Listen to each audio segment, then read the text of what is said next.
Hey everyone, today's video is called A Time for Silence.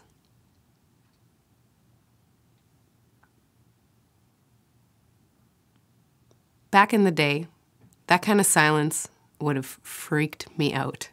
If you know me, or even if you've been watching the videos recently, you know that I'm a chatterbox, and I love to talk. In fact, if I had laryngitis, I think it'd be a big issue. I'd have to learn to sign or something because I love to talk. So when I was younger, even a teenager into young adulthood, I always felt like I had to fill the silence when I was around other people. If there was no one talking, I immediately would start talking. If I didn't know what to say, I would most often leave the situation or feel very, very awkward. I was never, ever comfortable in silence. Is that the kind of person that you are today? If so, this video is then definitely for you.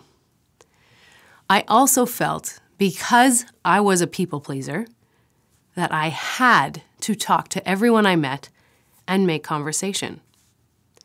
In the last 3 to 4 years specifically, I've learned 2 things that I'd love to share with you guys. Number 1 is I learned that I don't have to be friends with everyone. Now, initially that sounds maybe like a weird statement, but anytime I was at any social event with the kids or whatever, let's say going to the park, if I saw somebody else, I always felt like I had to go over and talk to that person. And there's something really amazing being able to talk to lots of different people. There's people out there that are petrified of talking to anybody at any time, and that is not an issue with me. But something that I had to learn was that I don't have to be friends with everybody. And it's not me being rude. It's not I'm trying to be mean to certain people. It's simply that if I'm not in the mood to talk that day, or I don't have something that could maybe cheer someone else up or enlighten them or encourage them, then I don't have to say anything. And that took me a long time to learn. And initially it was very, very hard for me to learn that as well. The second thing, and that's the whole reason for the video, is that there is a time for silence, and that silence can be a very beautiful thing. About 10 years ago, a very dear friend of mine lost her baby boy only after 3 days of being born. And that was a very hard time for her, obviously. And at that time, I didn't know what to say to my friend who was really close with me. I felt like I needed to be able to say something to her and have answers for her if she asked hard questions. And I didn't have those. And so what I ended up doing was I avoided her for about a month or 2. And I have since said sorry to that friend, and we've made up and everything's fine. But I was far too afraid of the silence. I didn't know what to do. I didn't know what to say, and thought that I had to say something. And I'm here to tell you that silence is okay. And something that is really important is just your presence around people often. That you don't need to have all the answers or even have to say anything to be impactful in someone's life.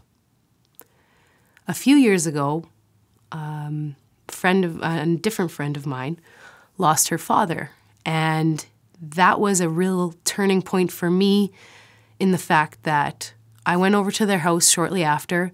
I brought them a coffee, and I didn't say anything. And what happened was it allowed her to talk about her dad in a really happy, exciting way. And I could tell that's what she wanted to do in that moment. And so I listened. And I think that in and of itself was really important for her. Just me being there, not having to say I'm sorry, or I'm sorry for your loss, or I know what you're going through.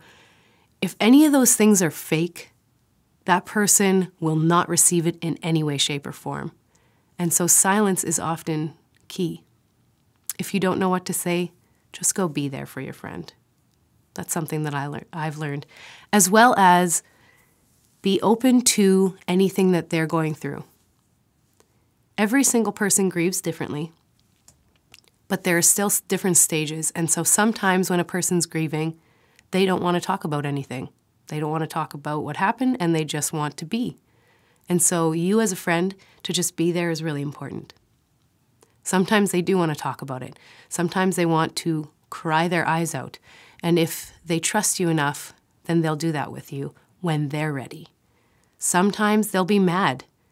They'll ask questions. They'll get angry at God and say, "Why did you take that person away from me?" That's okay. You don't have to have any answers for them. And sometimes they might just want to go for coffee and talk about everyday things. And so be that friend for them. And so this is something that I've been learning recently, and hopefully this has been eye-opening for a few of you out there as well, that you don't always have to know the answers, but sometimes silence is best.